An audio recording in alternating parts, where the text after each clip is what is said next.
दोस्तों हर हर महादेव, ओम नमः शिवाय, जय शिव शंभू। दोस्तों 4 जुलाई से सावन का पवित्र महीना शुरू हो चुका है और 31 अगस्त को समाप्त होगा सावन का महीना। दोस्तों भगवान शिव को पशुपतिनाथ कहा जाता है। पशुओं की हर एक पीड़ा भगवान शिव की पीड़ा होती है। शास्त्रों के अनुसार वर्णित है कि ब्रह्मांड में जितने भी जीव जंतु हैं, सांप, बिच्छू, पक्षी आदि भगवान शिव को अत्यंत प्रिय है। जीव जंतु जब किसी भी कारणवश रोते हैं तब देवों के देव महादेव भी रोते हैं। दोस्तों इसी कारण भगवान शिव को पशुओं का राजा कहा जाता है। लेकिन आज हम आपको बताएंगे सावन के पवित्र महीने में अगर ये 5 प्रकार के कीड़े अगर आपके घर में निकल आते हैं तो साक्षात भगवान शिव की कृपा आपके ऊपर बरसती है। सावन के पवित्र दिनों में किस्मत का धनी होता है वो व्यक्ति जिसके घर में कोने कोने में ये जीव जंतु निकलते हैं। इन कीड़ों को साक्षात भगवान शिव का अवतार ही माना जाता है। आइए जानते हैं सावन के पवित्र महीने में कौन से कीड़े होते हैं व्यक्ति के लिए भाग्यशाली। दोस्तों हिंदू धर्म के पुराणों में कई पशु एवं पक्षियों को पूजनीय माना गया है। ये पशु पक्षी देवी देवताओं के वाहन के रूप में श्रेष्ठ माने जाते हैं। शास्त्रों के अनुसार इन पशु पक्षियों का हमारे घर पर आना एक विशिष्ट प्रकार का संकेत ही माना जाता है। इसके पीछे शास्त्रीय और वैज्ञानिक दोनों कारण है। शास्त्रों के अनुसार कुछ विशिष्ट प्रकार के पशु पक्षी वातावरण में उपस्थित सकारात्मक ऊर्जा की किरणों को महसूस करते हैं और उसी सकारात्मक ऊर्जा का पीछा करते हुए वे विभिन्न स्थानों पर जाते हैं।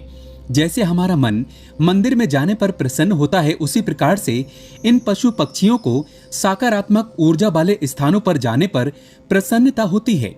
और यही कारण है कि वे ऐसे घरों में ही जाते हैं जहां का वातावरण शुद्ध और पवित्र हो, जहां पर साक्षात दैव्य शक्तियों का वास होता है, ईश्वर का वास होता है। इसलिए वास्तु शास्त्र में कहा जाता है कि घर को सदैव ही स्वच्छ और पवित्र रखना चाहिए। नकारात्मकता फैलाने वाले कीड़ों और जानवरों को हमेशा घर से दूर रखना चाहिए, अन्यथा इससे घर का वातावरण अशुद्ध बनता है और घर में रहने वाले लोगों की उन्नति नहीं होती है। लेकिन शास्त्रों में कुछ कीड़ों को शुभ माना जाता है। इनका घर पर आना शुभ संकेत समझना चाहिए। कभी कभी हम घर पर बैठने वाले पशु पक्षियों से भी जान सकते हैं कि उस घर में रहने वाले मनुष्य का स्वभाव कैसा है। घर पर अगर पशु पक्षी आकर बैठते हैं तो इससे पता चलता है कि उस घर में अच्छे स्वभाव के और सत्व गुण वाले लोग रहते हैं। और यदि उस घर पर सदा ही अशुभ पक्षी कीड़े मकोड़े दिखाई देते हैं तो समझ लेना चाहिए कि उस घर के लोग नकारात्मक प्रवृत्ति के और दुष्ट स्वभाव के हैं। दोस्तों आज के इस वीडियो में हम जानेंगे कुछ ऐसे ही कीड़ों और जानवरों के बारे में जिनका घर पर आना हमें कई महत्वपूर्ण संकेत देता है। वेदों में और पुराणों में ऐसे ही कई जीवों का वर्णन मिलता है जिनके घर पर आने से शुभ अशुभ लक्षण प्रकट होते हैं, जिन्हें कभी दुर्लक्ष्य नहीं करना चाहिए। तो चलिए जान लेते हैं विविध कीटकों तथा जानवरों द्वारा मिलने वाले महत्वपूर्ण संकेतों के बारे में। लेकिन दोस्तों अभी तक आपने कमेंट बॉक्स में हर हर महादेव नहीं लिखा है तो सच्चे हृदय से कमेंट बॉक्स में लिखे ओम नमः शिवाय, हर हर महादेव। दोस्तों एक लाइक जरूर करें। दोस्तों सबसे पहला है छुचुंदर। छुचुंदर का घर में होना बहुत ही शुभ होता है। वास्तु और ज्योतिष के मुताबिक जिस घर में छुचुंदर रहता है वहाँ महालक्ष्मी का वास होता है। इसके अलावा छुचुंदर यदि किसी व्यक्ति के चारों ओर घूम जाए तो समझ लें उसे जल्दी ही बहुत बड़ा फायदा होने वाला है। यदि सावन के महीने में रात के समय किसी को छुचुंदर दिखाई दे जाए तो उसकी किस्मत खुलना तय है। उसे अप्रत्याशित पैसा और खूब तरक्की मिलती है। यदि छुचुंदर घर के चारों तरफ चक्कर लगा ले तो उस घर की विपत्ति टल जाती है और कई मुसीबतें अपने आप खत्म हो जाती हैं। अगर आपके घर के सामने बार बार बैल आ जाता है अर्थात नंदी महाराज चले आते हैं तो आपको समझना चाहिए कि साक्षात आपके घर में भोले बाबा आ चुके हैं। नंदी महाराज को कुछ न कुछ मीठा अवश्य खिलाना चाहिए। खासकर सावन के महीने में नंदी महाराज के ऊपर भगवान शिव विराजित रहते हैं और ऐसे घर में जाते हैं जो भक्त सच्चे दिल से भगवान शिव को पुकारते हैं। वो आपका हाल चाल और आपकी भक्ति की परीक्षा लेने आते हैं। अगर आप उस परीक्षा में पास हो जाते हैं तो भगवान शिव सदैव के लिए आपके हृदय में और आपके घर में अपना वास बना लेते हैं। इसलिए सच्चे दिल से आंखें बंद करके देखें, आपको नंदी महाराज के ऊपर भगवान शिव के दर्शन होंगे। दूसरा जीव है चूहा।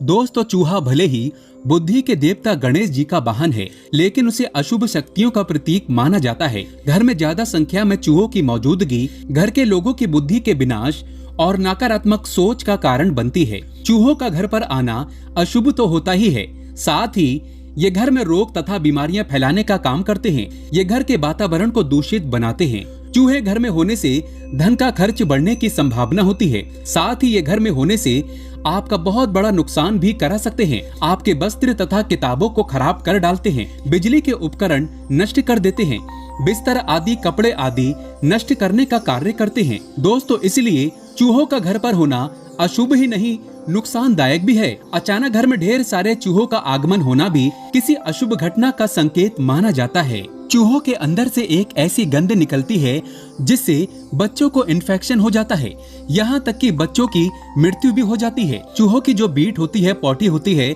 इसके कारण बच्चों की मृत्यु हो जाती है। चूहों के अंदर से ऐसी गंध निकलती है जिसके कारण आपके घर में छोटे छोटे बच्चों को इन्फेक्शन हो जाता है, जिसके कारण वो बीमार पड़ जाते हैं और धीरे धीरे पूरे घर का विनाश हो जाता है। तीसरा है मधुमक्खी। दोस्तों, ऐसा कहा जाता है कि मधुमक्खी खराब किस्मत और गरीबी को न्योता देती है, इसलिए इसे अपने घर से तुरंत हटा देने में ही भलाई है। घर पर मधुमक्खी का छत्ता होना भी अशुभ माना जाता है। मधुमक्खी के छत्ते में अनगिनत छेद होते हैं, ये आपके जीवन को भी शत विक्षत कर सकते हैं। इसीलिए यदि आपके घर में मधुमक्खी का छत्ता हो तो उसे तुरंत हटा देना चाहिए। चौथी चीज है मकड़ी के जाले। वास्तु की दृष्टि से घर में मकड़ी का जाला लगना अच्छा नहीं माना जाता है। ये दुर्भाग्यपूर्ण घटनाओं का संकेत देता है, इसलिए घर में कहीं पर भी मकड़ी का जाला देखते ही उसे तुरंत हटा दें। मकड़ी का जाला आपके जीवन में संकट पैदा करता है और आपकी तरक्की को रोकता है। दोस्तों, पांचवा जीव है तितली। तितली का घर में आना बहुत ही सौभाग्य की बात है और ये एक अच्छा संकेत भी माना जाता है। इसका तात्पर्य ये है कि आपको बहुत ही जल्द कोई शुभ समाचार मिलने वाला है। तितली का बार बार घर में दिखाई देना किसी बहुत ही शुभ घटना का संकेत माना गया है। तितलियां रंग बिरंगी होती हैं। ये आपके जीवन में खुशियों के रंग भरने के लिए ही घर में आती हैं। लेकिन शास्त्रों के अनुसार माना जाता है कि जब घर में सावन के महीने में तितलियां आ जाएं, उनका प्रवेश घर में हो जाए, तो इसे साक्षात भगवान शिव का आगमन माना जाता है। भगवान भोले बाबा आपसे बहुत ही प्रसन्न हैं और आपकी भक्ति का वरदान अब आपको जल्द मिलने वाला है। किस्मत का धनी होता है वो व्यक्ति जिसके घर में सावन के महीने में तितली आ जाए, इसलिए गलती से भी इस जीव को नुकसान नहीं पहुंचाना चाहिए। तितली जितनी अधिक खूबसूरत होती है, आपके जीवन में उतनी ही अधिक खुशियां लाती है। छठा जीव है भंवरा। घर में काले रंग का भंवरा आना शुभ संकेत है। आपको जल्द ही विवाह से जुड़ा कोई शुभ समाचार मिल सकता है। भंवरे को भूल से भी मारना नहीं चाहिए। ये आपके बुरे समय के समाप्त होने का संदेश लेकर आपके घर पर आया है। भंवरा घर पर आने के बाद से आपके जीवन में अच्छे समय की शुरुआत हो सकती है। सातवां जीव है बिच्छू। कहते हैं कि सपने में बिच्छू दिखाई दे तो समझो कि आप पर कोई संकट आने वाला है। जिस घर में बिच्छू कतार बनाकर बाहर जाते हुए दिखाई दे तो समझ लेना चाहिए कि वहाँ से लक्ष्मी जाने वाली है। लेकिन पीले रंग का बिच्छू माया का प्रतीक है। ऐसा बिच्छू घर में निकले तो घर में लक्ष्मी का आगमन होता है और खासकर सावन के महीने में इस रंग का बिच्छू अगर दिखाई दे तो समझो आपकी किस्मत पलटने वाली है। दोस्तों, बात करते हैं 8वें नंबर की। अगर आपके घर में काली चींटियां आ रही हैं तो खुश हो जाइए। दरअसल माना जाता है कि ऐसा होने पर भविष्य में आपकी सुख शांति में वृद्धि होने वाली है। वहीं काली चींटियों को आपके धन ऐश्वर्य के बढ़ने से भी जोड़ा जाता है। काली चींटियों को खाना खिलाना बहुत ही शुभ होता है। सावन के महीने में अगर घर में ढेर सारी काली चींटियां दिखाई दे जाएं, तो समझो भगवान शिव आपके द्वार पर आ चुके हैं। अब आपके घर में धन दौलत की कमी कभी नहीं होगी। चारों दिशाओं से धन खींचा चला आएगा। अगर चावल के भरे बर्तन से चींटियां निकल रही हैं, तो ये शुभ संकेत होता है। कुछ ही दिनों में आपके संचित धन में वृद्धि होने वाली है। व्यक्ति की आर्थिक स्थिति अच्छी होने जा रही है। काली चींटियां भौतिक सुख वाली चीजों के लिए शुभ हैं। अगर काली चींटियां आपके घर में एक गोल घेरा बनाकर घूम रही हैं, तो समझ लेना चाहिए कि आपके घर में माँ लक्ष्मी का आगमन हो चुका है। आपके घर की आर्थिक स्थिति में काफी सुधार होगा। आपको कहीं से बहुत अधिक धन की प्राप्ति हो सकती है। ज्योतिष शास्त्र के अनुसार खासकर सावन के दिनों में काली चींटियों को अन्न खिलाना बहुत ही शुभ होता है। घर में अगर चींटियां दीवार पर ऊपर जाती हुई दिखाई दे तो आप विकास और प्रगति करेंगे, और यदि चींटियां नीचे की तरफ जाती हुई दिखाई देती है तो आपको नुकसान का सामना करना पड़ सकता है। अगर काली चींटियां उत्तर दिशा की तरफ से आती हुई दिखाई देती है तो शुभ संकेत समझना चाहिए। इससे धन में वृद्धि होती है। यदि चींटियां दक्षिण दिशा की तरफ जाती हुई दिखाई दे तो इसे अशुभ संकेत समझना चाहिए। यदि पूर्व दिशा से चींटियां आती हुई दिखाई देती हैं तो आपके जीवन में सकारात्मकता बढ़ने का संकेत है। 9वां जीव है घोंघा। शास्त्रों के अनुसार घर में घोंघे का अचानक से निकलना अथवा घर की दीवार पर रेंगना शुभ संकेत समझना चाहिए। आपको किसी बड़े कार्य में सफलता मिल सकती है। 10 गुना संपत्ति हासिल हो सकती है।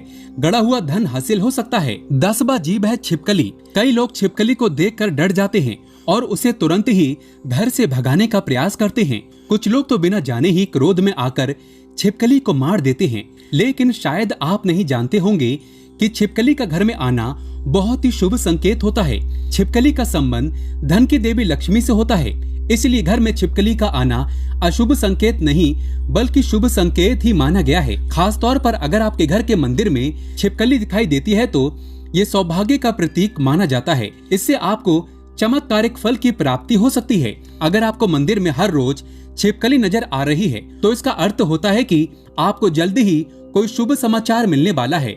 लेकिन काले रंग की छिपकली का घर में आना अशुभ होता है। इसका संबंध अलक्ष्मी से होता है। दोस्तों, काले कलर की छिपकली घर में देखना मनहूस माना जाता है। ये बहुत कम लोगों के घर पाई जाती है। अगर हो तो आप सावधान हो जाएं। काली छिपकली घर में देखना मतलब घर में कुछ न कुछ तो गड़बड़ है।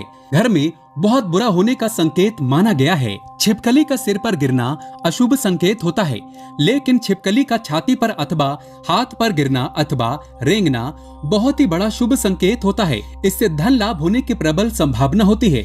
कई लोग छिपकली को विषैला जीव मानकर उसे तुरंत मारने के लिए दौड़ते हैं, लेकिन छिपकली को कभी मारना नहीं चाहिए। उसे माँ लक्ष्मी का रूप मानकर उसको प्रणाम करना चाहिए। इससे शुभ फलों की प्राप्ति होती है। दोस्तों, इस प्रकार से घर में इन जीवों के आने से हमें शुभ अशुभ संकेत मिलते हैं। उम्मीद है आपको ये जानकारी अच्छी लगी होगी। सच्चे दिल से कमेंट बॉक्स में लिखना ना भूलें। हर हर महादेव, ओम नमः शिवाय। भगवान भोले बाबा कालों के भी काल हैं, और जब भगवान शिव का आशीर्वाद आपके ऊपर हो तो भला काल आपका क्या करेगा। एक लाइक जरूर करें।